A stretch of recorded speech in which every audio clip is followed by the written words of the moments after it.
Ayun, magandang araw mga idol. At ito, panoorin natin muli, Renz Abandon nung nasa college pa siya. Ayun, simpleng-simple lang yung kanyang ginagawang pag-dunk.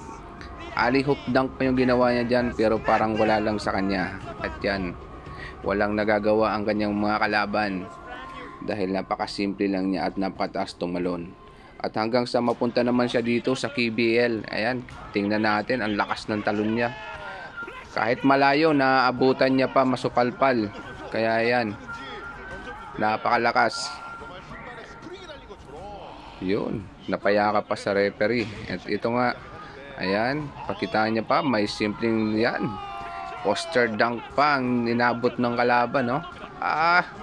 Grabe. Kakaiba talaga ang lakas ni Lakay. Napakasimple na lang sa kanya ang tumalon ng napakataas. Ayan. Eto, ayan nga, ayan, napakabilis. Ayan, hindi na siya magaling sa dunk, magaling din siyang sumugod. Ayan, tingnan natin yan. Ayan, nagahang pa siya sa ere. Napaka